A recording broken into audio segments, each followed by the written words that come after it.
Сәлем достар, менің арнама қош келдіңіздер. Арнаға тіркеліп, видеоға лайк басуды ұмытпаңыздар.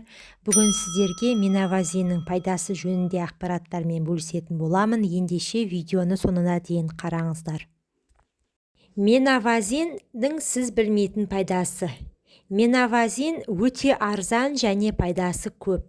Әр үйдің дәрі қобдишасында болуы керек. Оның пайдасы: радикулит кезінде мойынға, желке тұсына, омыртқаға жағыңыз.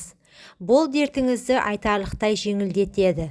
Ұзақ уақыт бойы тұрақты түрде денеңізді майлай отырып, буындардағы тұздардың шегуін толық емдеуге болады.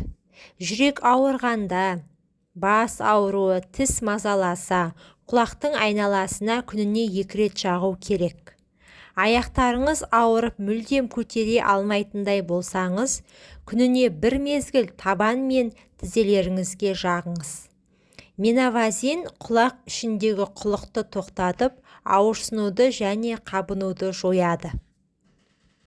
Безеуге миникопресс жасауға болады. Егер бас ауруы мазалап жүрген болса, меновазинді шекеңіз бен самайыңызға жағыңыз.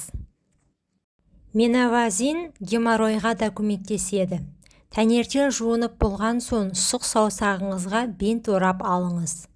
Оны меновазинаға батырып, тік ішекті бір сүртіп майлап шығасыз.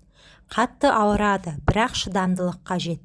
Осы процедураны 5 күн қайталағаннан кейін геморройды мәңгіге ұмытасыз. Суық тиіп жөтел мазаласа, денеңізді меновазинмен сүртіңіз.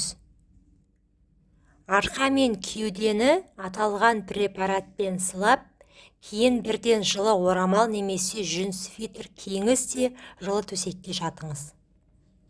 Еріндегі герпес, мақта дискісін меновазин ерітіндісіне малып алып, ауру аймағына басып тұрыңыз.